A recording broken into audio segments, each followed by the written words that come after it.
Assalamualaikum everyone. This is Ezad Ali Goto in front of you, and today's our topic for discussion is phylum Nematoda.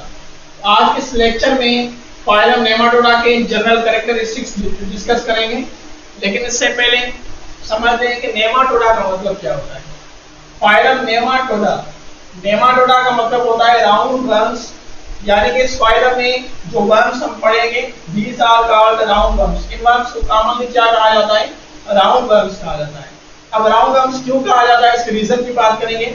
इसके अलावा Nematoda को एस्केलेंथीस कहा जाता है और नेमाथेलेंथीस कहा जाता है। अब ये नेम्स क्यों देते हैं नेमाटोडा को?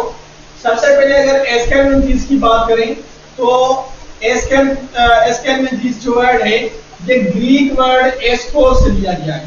ठीक है, ग्रीक वर्ड है एस्कोस। अब इस एस्कोस वर्ड का मतलब होता है कैविटी। ठीक है, यानी कि ऐसे वर्म्स जिनके अंदर कोई भी कैविटी फॉर्म होती है। अब कौन सी कैविटी फॉर्म होगी? वो कैविटी फॉर्म होती है सीडोसिलोम। ठीक है, जो सीडोसिल कैविटी होती है वो फॉर्म होती है, आगे पढ़ेंगे सीलोम के अंदर। इसके अलावा नेमाटोडा को नेमाथेलेंथीस कहा जाता है। अब वर्ड नेमाथेलेंथीस यानी नेमा वर्ड का मतलब होता है थ्रेड।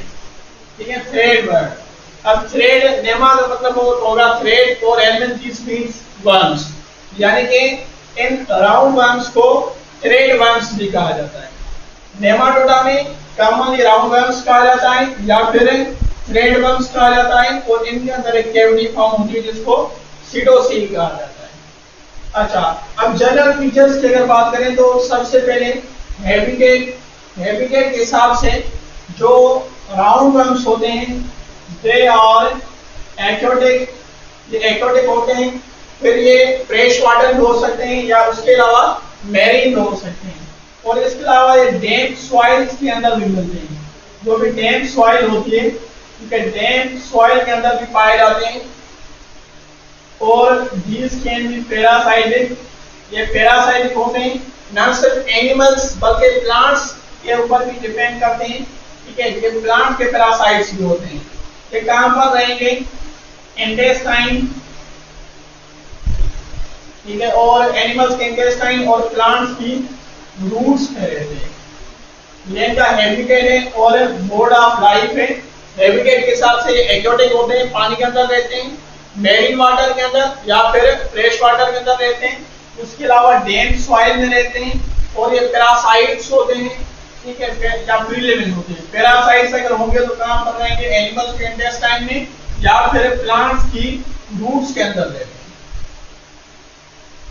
अच्छा, सेकंड जनरल कैरेक्टर है शेप एंड साइज। अब इनकी जो शेप होती है they have cylinder like shape. ठीक है, इनकी जो शेप होती है सिलेंडर लाइक शेप होगी इनकी, and they have pointed ends. अब इनकी जो एंड्स होती है वो क्या होती है? पॉइंटेड होती है, यानी कि कोनिकल शेप की पॉइंटेड इनकी एंड्स होंगी बॉडी की। इनकी स्मूथ बॉडी होती है और सिलेंडर की तरह बिल्कुल सिलेंड्रिकल बॉडी होती है। ठीक है, नेमा या जो राउंड वर्म्स हैं इनकी। अब इनकी अगर साइज की बात करें तो साइज के हिसाब से ये 25 सेंटीमीटर से लेकर 125 सेंटीमीटर या फिर सेवरल मीटर्स, कई मीटर्स तक इनकी लेंथ हो सकती है। लेंथ के हिसाब से ये माइक्रोस्कोपिक फ्लो से माइक्रोस्कोपिक होंगे तो उनकी जो साइज होगी 0.5 सेंटीमीटर होगी। ठीक है, माइक्रोस्कोपिक। अगर इनकी बात करें तो जो लार्जर साइज के राउंड वर्म्स होते हैं उनकी साइज 125 सेंटीमीटर तक हो सकती है या फिर सेवरल मीटर्स, कई मीटर्स तक इनकी जो लेंथ होगी वो हो सकती है। सिमेट्री के हिसाब से these are bilateral symmetrical। इनकी सिमेट्री क्या होती है? बॉडी सिमेट्री बायलैटरल होती है। ठीक है, जर्म लेयर्स के हिसाब से क्या होते हैं? these are called triploblastic. ये ट्रिप्लोब्लास्टिक होते हैं। इनके अंदर 3 जर्म लेयर्स होती हैं, एक्टोडर्म, मेसोडर्म और एंडोडर्म। लेवल ऑफ ऑर्गेनाइजेशन के हिसाब से इनके अंदर ऑर्गन सिस्टम्स फॉर्म होते हैं। ठीक है, ऑर्गन सिस्टम्स फॉर्म होंगे, यानी कि प्लेटिहेल्मिन्थेस के अंदर ये पढ़ा था कि उनके जो लेवल ऑफ ऑर्गेनाइजेशन है जस्ट ऑर्गन तक है, यानी कि उनके अंदर ऑर्गन्स फॉर्म होते हैं लेकिन ऑर्गन सिस्टम फॉर्म नहीं होगा।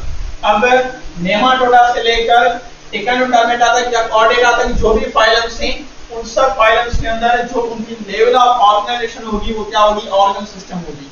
यानी कि इनके बॉडी के अंदर क्या बनेंगे, ऑर्गन्स बनते हैं। अच्छा, अब मेन फीचर इनका डिस्कस करते हैं, दैट इज सीलोम। ठीक है, इनके अंदर क्या प्रेजेंट होता है, इनके अंदर सीलोम प्रेजेंट होता है। अच्छा, सीलोम के हिसाब से क्या होते हैं, these are called coelomate, pseudocoelomate. ठीक है, दीस आर कॉल्ड सीडोसिलोमेट। अब सीडोसिलोमेट का मतलब क्या होता है, हमने पढ़ा था कि इनके अंदर है फॉल्स बॉडी कैविटी होगी, यानी कि बॉडी कैविटी फॉर्म होगी लेकिन बॉडी कैविटी क्या होती है, फॉल्स होती है। ठीक है, अब सीलोमेट और सीडोसिलोमेट में हमने डिफरेंस पढ़ा था। यानी कि सीलोमेट उसे कहते हैं, ठीक है, जिनके अंदर बॉडी कैविटी फॉर्म हो और बॉडी कैविटी मेसोडर्मल लाइनिंग से क्या होती है, लाइन होती है, मेसोडर्मल लाइनिंग्स प्रेजेंट होती हैं। ठीक है, जिनमें से एक जो होती है स्प्लैंक लाइन होती है और एक उनमें से जो लाइन होती है that is called parietal line. ठीक है, एक इनर होती है जिसको विसरल भी कहते हैं और एक आउटर लाइनिंग होती है जिसको पेराइटल कहते हैं। तो इनके अंदर आउटर जो पेराइटल लाइनिंग है वो प्रेजेंट होगी लेकिन जो विसरल लाइनिंग होती है वो एब्सेंट होती है। तो इनके अंदर जो बॉडी कैविटी फॉर्म होगी, बॉडी कैविटी फॉर्म तो होगी लेकिन उसके पास एक मेसोडर्मल लाइनिंग है, तो क्या होगी, फॉल्स बॉडी कैविटी होगी। अब इसमें मेन एक चीज ये हमें देखनी है कि ये सीडोसिलोम होते हैं, अब इनके अंदर जो बॉडी कैविटी फॉर्म हो रही है वो मेसोडर्मल या जो मेसोडर्म लेयर है वो फॉर्म नहीं कर रही। ठीक है, तो फिर कैसे फॉर्म होगी, इसके अंदर बहुत सारे लार्जर सेल्स प्रेजेंट होते हैं। इन सेल्स को कहा जाता है सीडोसिलोमोसाइट।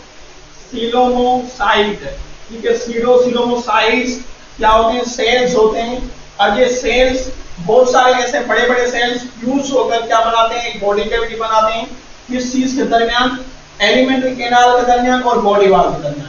जो एलिमेंट्री कैनाल है और बॉडी वॉल है, अब इन दोनों के दरमियान एक कैविटी फॉर्म हो रही है, फॉल्स बॉडी कैविटी, जिसको सीडोसिलोम कह रहे हैं।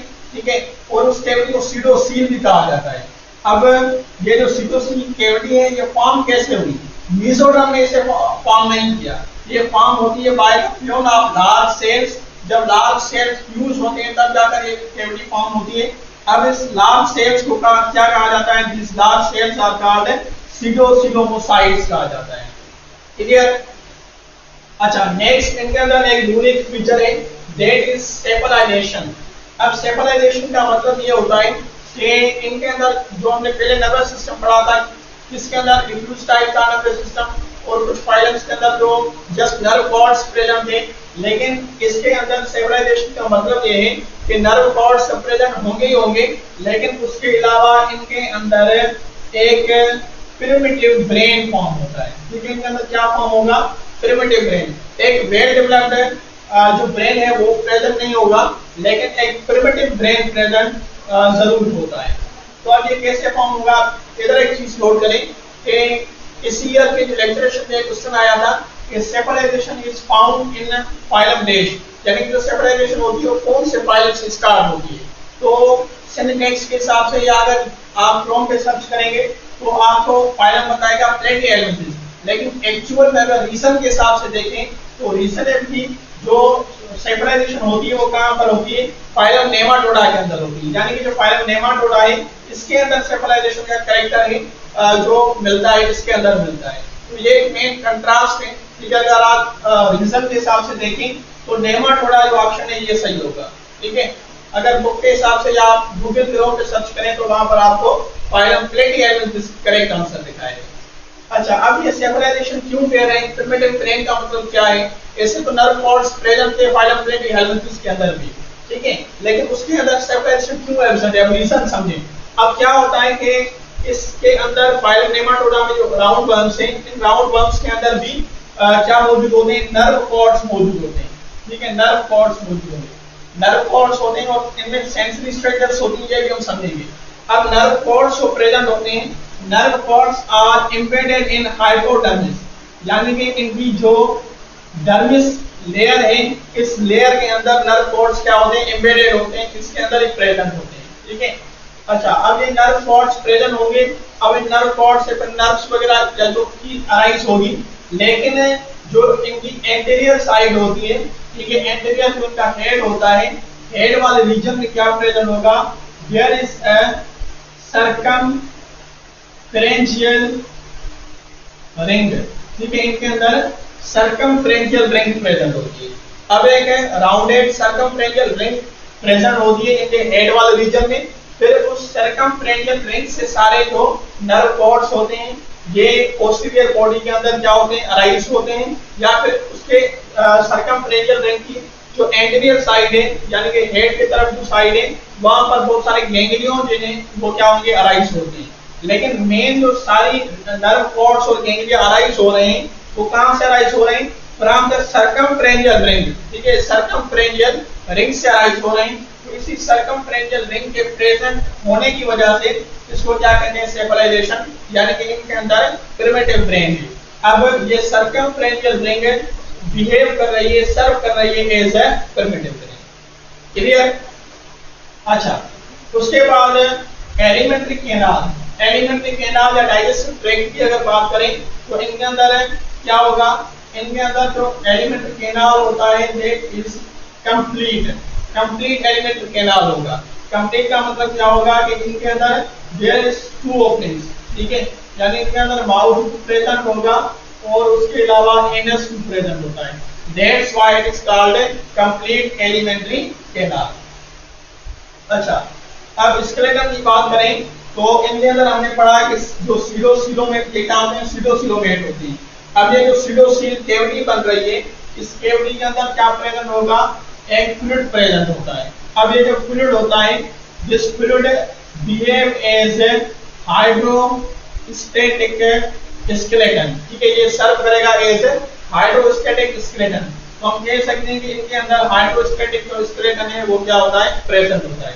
अब इसी चीज से एक रिलेटेड हमने कहा था राउंड वर्म्स। अब राउंड वर्म्स क्यों होते हैं, इनको राउंड वर्म्स क्यों कहा जाता है, क्योंकि इस फ्लूइड के प्रेजेंट होने की वजह से जो इनकी बॉडी होती है वो फ्लैटेन होती है, ठीक है, और राउंडेड शेप की होती है, जिसकी वजह से इनको क्या कहा जाता है, राउंड वर्म्स कहा जाता है। अब इनकी बॉडी जो राउंडेड शेप दी है वो किस चीज की वजह से, क्योंकि जो हाइड्रोस्टैटिक फ्लूइड है, हाइड्रोस्टैटिक स्केलेटन है, ठीक है, जो कि फ्लूइड का बना हुआ है, ठीक है, इस फ्लूइड की प्रेजेंस की वजह से जो बॉडी होती है वो हमें क्या नजर आती है, राउंडेड शेप की नजर आती है, यानी कि वो फ्लैटेन हो जाती है, ठीक है। ये एक मैकेनिकल या इंटरनल एक प्रेशर अप्लाई करता है बॉडी के बाल के ऊपर, जिसकी वजह से वो फ्लैटेन या फिर राउंडेड शेप में कन्वर्ट हो जाते हैं। अच्छा, सर्कुलेटरी सिस्टम इनके अंदर क्या होगा, एब्सेंट, और उसके अंदर रेस्पिरेटरी सिस्टम में क्या होता है, एब्सेंट होता है, और इसके अलावा जो सिलिया वगैरह होते हैं ये भी इनके अंदर एब्सेंट होते हैं। ये तीन कैरेक्टर्स क्या होंगे, absent, circulatory system is absent, respiratory system भी एब्सेंट होगा, और उसके अलावा सिलिया वगैरह जो होते हैं ये क्या होते हैं, एब्सेंट होते हैं। अब उसके अलावा एक मेन फीचर होता है that is unique feature of round worms. अब ये फीचर कौन सा है, सेक्सुअल डायमॉर्फिज्म। सेक्सुअल डायमॉर्फिज्म का मतलब ये है कि इनके अंदर जो मेल है, ठीक है, और फीमेल, अब इन दोनों की जो शेप होती है, जो इनकी टाइम की जो फिजिकल अपीयरेंस होती है वो क्या होती है, चेंज होती है। अब कैसे, अब ये जो मेल होता है इस मेल की लेंथ क्या होगी, मेल इज स्मॉलर, ठीक है, लेंथ के हिसाब से मेल क्या होता है, स्मॉलर होगा।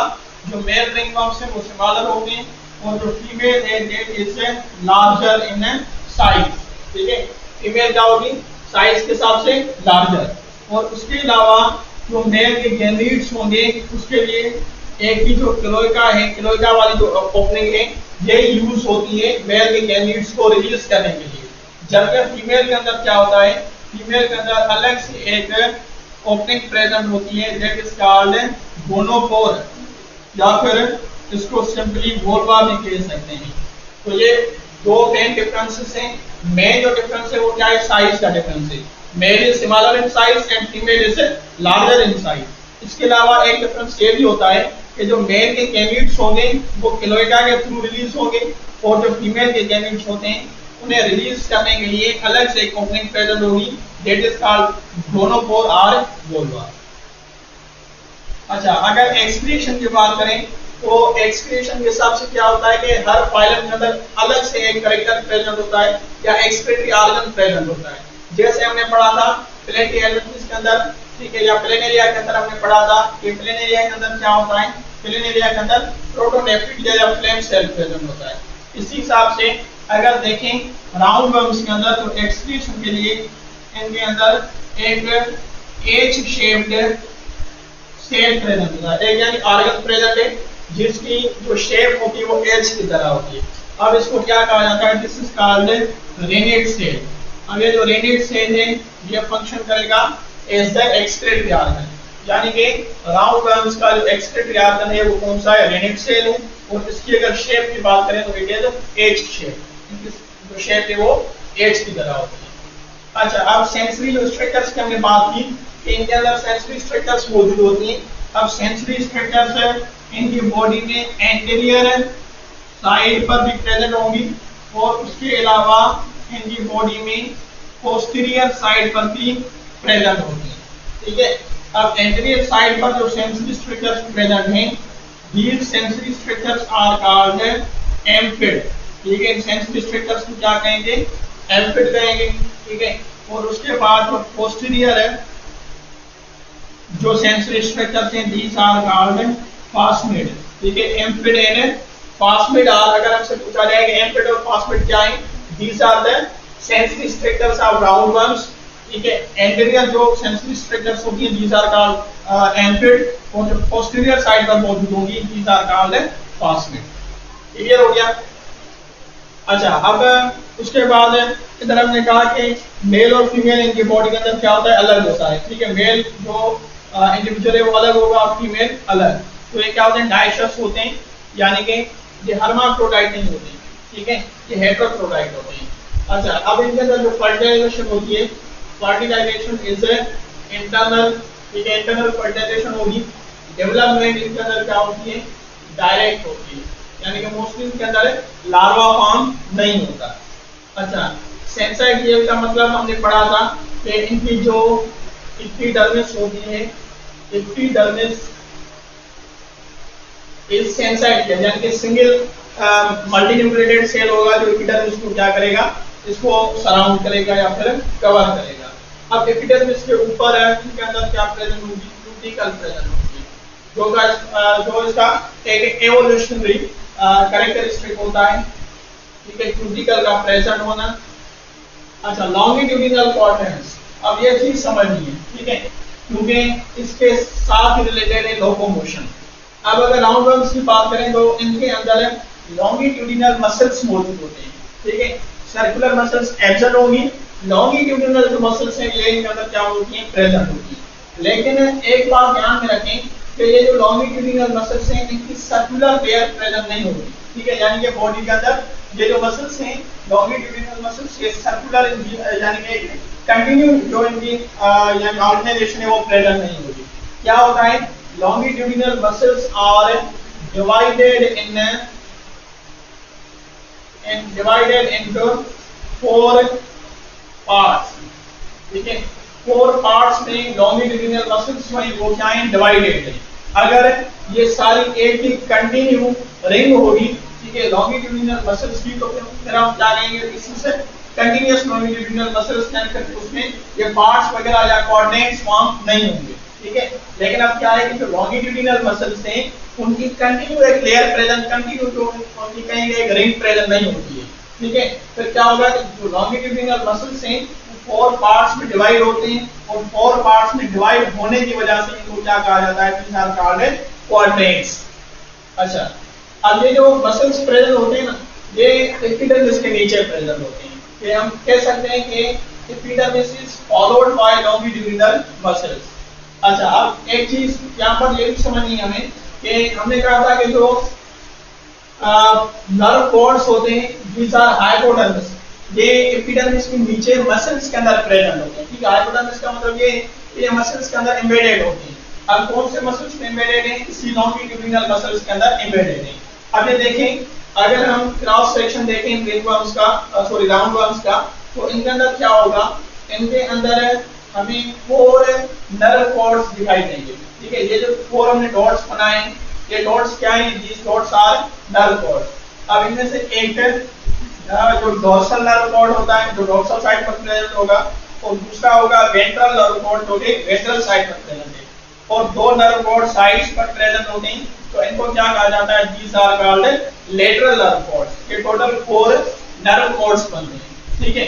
अब ये नर्व कॉर्ड्स एम्बेडेड हैं इन मसल्स के अंदर। अब अगर मसल्स की बात करें तो जो लॉन्गिट्यूडिनल मसल्स हैं, लॉन्गिट्यूडिनल मसल्स के 4 पार्ट्स यानी क्वाड्रेंट्स हैं।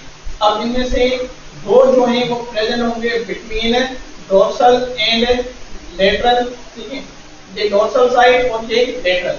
तो एक जो क्वाड्रेंट इधर प्रेजेंट होगा और एक डोर्सल एंड लेटरल के दरमियान इधर प्रेजेंट होगा।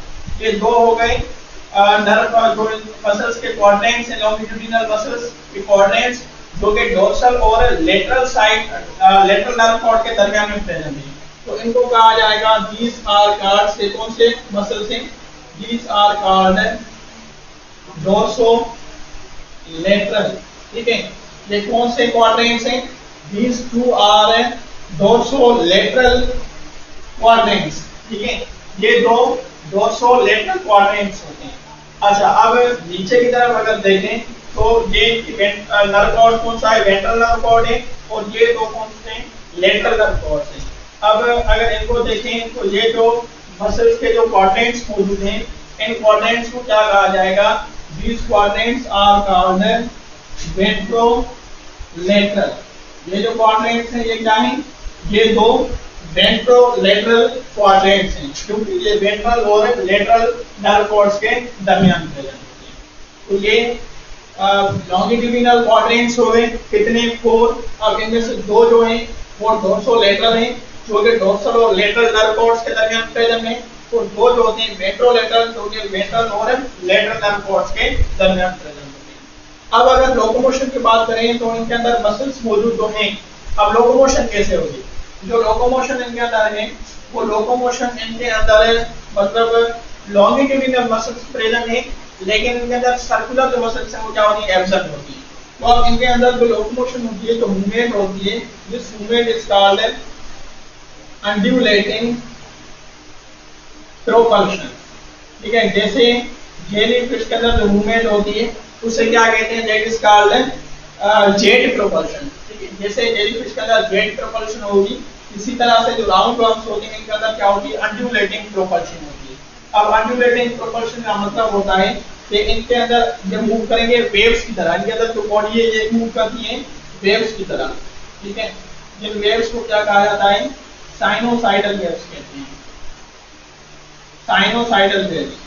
साइनोसाइडल वेव्स का एग्जांपल अगर बात करें तो जो वाटर की वेव्स होती हैं वो साइनोसाइडल वेव्स होती हैं।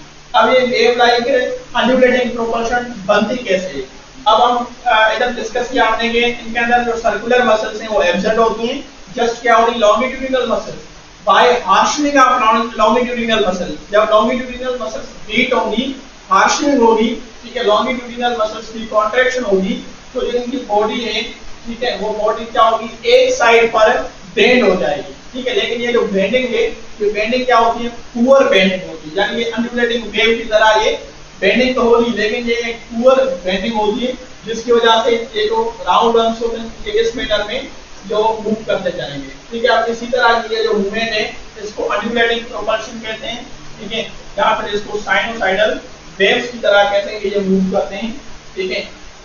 ये इसका रीजन ये है कि इनके अंदर जस्ट लॉन्गिट्यूडिनल मसल्स प्रेजेंट होते हैं और इनके अंदर जो सर्कुलर मसल्स हैं वो क्या होते हैं, एब्सेंट होते हैं।